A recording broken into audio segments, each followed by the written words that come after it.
नमस्कार, news plus देखना शुरू कर चुके हैं आप। मैं हूं आपके साथ में अविरत। कोविड टीकाकरण अभियान का आज 7वां दिन है। वाराणसी के लाभार्थियों और टीकाकरण करने वाले कर्मियों से प्रधानमंत्री नरेंद्र मोदी ने खुद संवाद किया। खुद को काशी का सेवक बताते हुए पीएम मोदी ने वीडियो कॉन्फ्रेंसिंग के जरिए 16 जनवरी से शुरू हुए अभियान पर फीडबैक भी लिया है।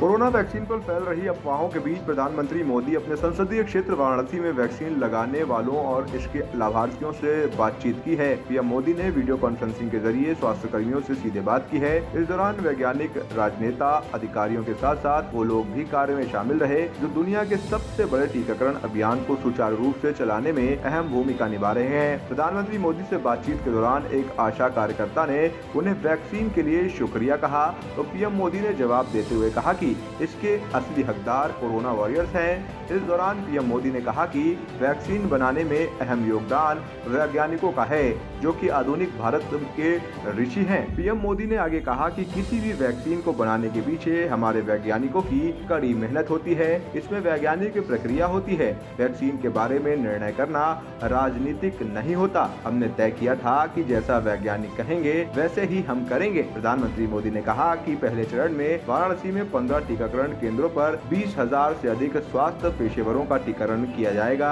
मैं सभी डॉक्टरों और मेडिकल स्टाफ को इसके लिए बधाई देता हूं। पीएम मोदी ने कहा कि 2021 की शुरुआत बहुत ही शुभ संकल्पों से हुई है। काशी के बारे में कहते हुए उन्होंने कहा कि यहाँ शुभता सिद्धि में बदल जाती है। इस सिद्धि का परिणाम है कि आज विश्व का सबसे बड़ा टीकाकरण अभियान हमारे देश में चल रहा है। भारत ने कोरोना के खिलाफ 2 वैक्सीन को आपातकाल मंजूरी दी है। ऐसे में वैक्सीन की चयन प्रक्रिया को लेकर सवाल उठ रहे हैं और वैक्सीन को लेकर कई तरह की अफवाहें भी फैल रही हैं। ऐसे में केंद्र सरकार इन अफवाहों का सामना करने के लिए कई प्रयास कर रही है।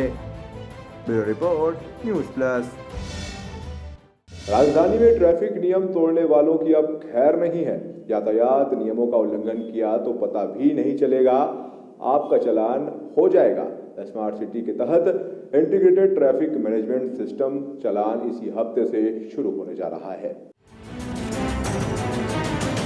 राजधानी में रैश ड्राइविंग, बिना हेलमेट के वाहन चलाना, बिना सीट बेल्ट के 4 पहिया चलाना और ट्रैफिक नियमों की अनदेखी करना अब भारी पड़ सकता है। जी हां, लखनऊ ट्रैफिक पुलिस अब टेक्नोलॉजी को अपनाते हुए अब ITMS यानी कि इंटेलिजेंस ट्रैफिक मैनेजमेंट सिस्टम के तहत चालान किए जाएंगे। राजधानी के 155 चौराहों पर ये सिस्टम कैमरों में इंस्टॉल किए जाएंगे, जिनमें 132 चौराहों पर अब तक ये सिस्टम इंस्टॉल किए जा चुके हैं। ADCP पूर्णेंद्र सिंह ने बताया है कि यातायात नियमों का एनफोर्समेंट ही सबसे बड़ी चुनौती है। चौराहों पर लगे ANPR और PDZ और फिक्स्ड कैमरे लगे हैं, जिनकी रेंज 50 से 300 मीटर दूर तक है। अगर आप नो पार्किंग स्थल सड़क पर वाहन खड़ा करते हैं या बिना seat belt, helmet, wrong side तेज रफ्तार वाहन चलाते हैं अथवा रेड लाइट पार करते हैं तो 132 चौराहों पर लगे CCTV कैमरों से ऑटो चालान हो जाएगा। इसका आपको पता भी नहीं चलेगा। कुछ देर बाद जब मोबाइल मैसेज आएगा तो जानकारी होगी कि आपने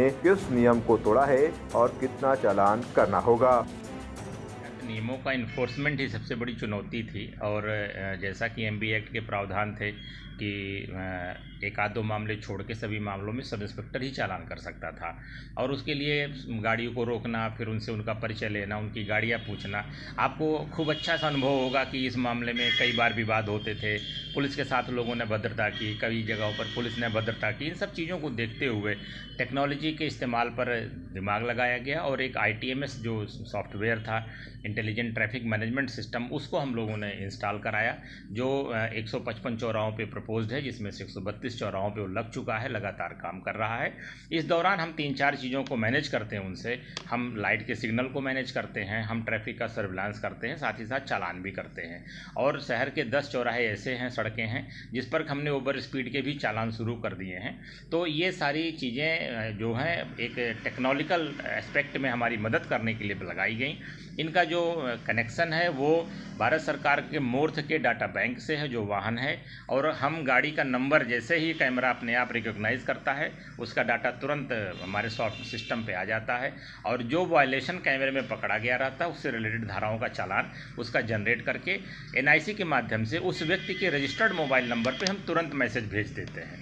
अगर मोबाइल नंबर रजिस्टर्ड नहीं है तो वो इन्फॉर्मेशन हम लोग करीब 6-7 दिन बाद रजिस्टर्ड डाक से भेजते हैं, ताकि उस व्यक्ति को नोटिस पता चल जाए कि उसने कोई गलती की है। मैं सभी को बताना चाहूँगा कि उसके बाद फिर ये चालान की 2 प्रक्रिया होती है, या तो आप आकर अपना समन शुल्क जमा कर दें या फिर उसका न्यायालय में निस्तारण हो सकता है।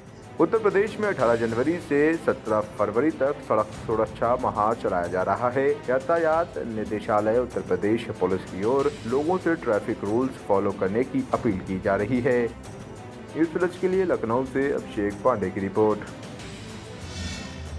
मेगा प्रोजेक्ट का समय पूरा करना उत्तर प्रदेश सरकार की प्राथमिकता है, जिसको लेकर मंडलायुक्त ने आज पॉलिटेक्निक के पास कानपुर मेट्रो डिपो वर्कशॉप और आईआईटी कानपुर स्टेशन कार्यस्थल का निरीक्षण किया। देखिए ये रिपोर्ट।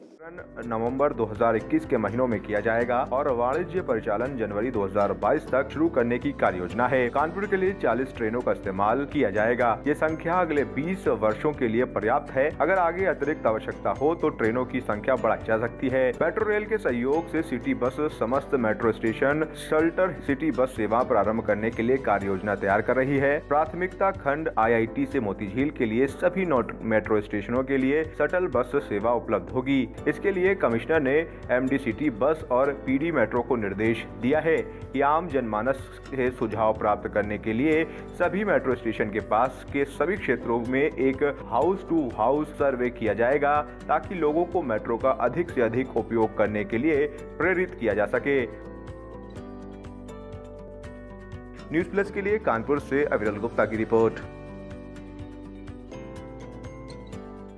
समस्त metro station shuttle city bus सेवा प्रारंभ करने के लिए कार्ययोजना तैयार कर रही है। प्राथमिकता खंड आईआईटी से मोतीझील के लिए सभी मेट्रो स्टेशनों के लिए शटल बस सेवा उपलब्ध होगी। इसके लिए कमिश्नर ने एमडी-सिटी बस और पीडी मेट्रो को निर्देश दिया है कि आम जनमानस से सुझाव प्राप्त करने के लिए सभी मेट्रो स्टेशन के पास के सभी क्षेत्रों में एक हाउस टू हाउस सर्वे किया जाएगा, ताकि लोगों को मेट्रो का अधिक से अधिक उपयोग करने के लिए प्रेरित किया जा सके। न्यूज़ प्लस के लिए कानपुर से अविरल गुप्ता की रिपोर्ट। माता रानी के कई शक्तिपीठ हैं। हर शक्तिपीठ की अपनी ही सिद्ध शक्तियां हैं। आज हम आपको ले चलेंगे ऐसे शक्तिपीठ के दर्शन कराने जहां पर भगवान भैरव उनके गार्ड के रूप में बैठे हैं, जहां पर माता के दर्शन से पहले आपको उनके दर्शन करने पड़ेंगे। कौन सा है ये शक्तिपीठ और क्या है यहाँ की मान्यता, आइए दिखाते हैं आपको।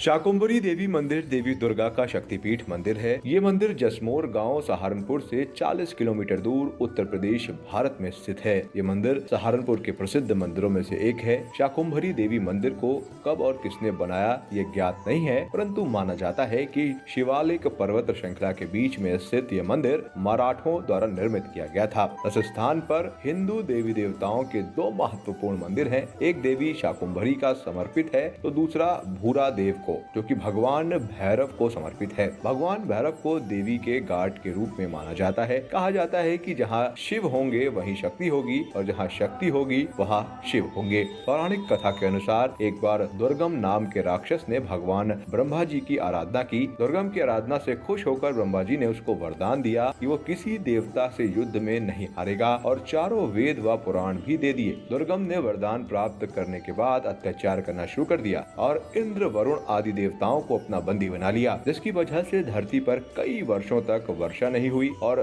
धरती पर लोग धर्म कर्म भूल गए। ब्राह्मण भी शराब और मांस का सेवन करने लगे। तब अम्बे माता ने अवतार लिया और माता अपने नैनों से आंसू बहाने लगी, जिससे नदियों में पानी बहने लगा। अम्बे माता ने साग और सब्जी पैदा किए, जिससे धरती पर फिर से धर्म कर्म वापस आ गया। अम्बे माता ने दुर्गम राक्षस को मार दिया और चारों वेद और पुराण वापस ले लिए। इस तरह से साग व सब्जी से जगत का कल्याण करने से माता का नाम शाकुंभरी हुआ। ये भी माना जाता है कि यहाँ अम्बे माता ने 100 वर्षों के लिए पूजा और ध्यान किया किया था। प्रत्येक माह के अंत में केवल एक बार शाकाहारी भोजन किया था। इस समय के दौरान उनकी पूजा के लिए आए संतों और ऋषियों का स्वागत किया गया और शाकाहारी भोजन से सम्मानित किया गया। इस वजह से मंदिर को शाकुंभरी देवी मंदिर का नाम दिया गया था और वो भी हिंदुओं के बीच शाकाहार के पंथ के साथ बहुत दृढ़ता से जुड़े थे। हिंदू त्योहार यानी कि नवरात्रि के दिनों में और होली त्योहार के समय प्रसिद्ध शाकुंभरी मेले का आयोजन किया जाता है। शाकुंभरी के भक्त पहले मंदिर के सामने 1 किलोमीटर पहले भूरादेव मंदिर की यात्रा करते हैं और फिर देवी मंदिर के पास जाते हैं। इस मंदिर की लोकप्रियता दिन ब दिन बढ़ रही है और आज भी इस मंदिर के पास दर्शन के लिए इस मंदिर की यात्रा करने वाले कई भक्त हैं। इस प्रसिद्ध मेले के दौरान लाखों हिंदू भक्त दर्शन के लिए इस मंदिर की यात्रा करते हैं। मंदिर में देवी के दर्शन के लिए भक्त पूरी भक्ति और विश्वास के साथ अपनी इच्छा पूर्ति के लिए यहाँ आते हैं। Special desk news plus. फिलहाल अभी के लिए मेरे साथ इतना ही। देखते रहिए न्यूज़ प्लस। नमस्कार।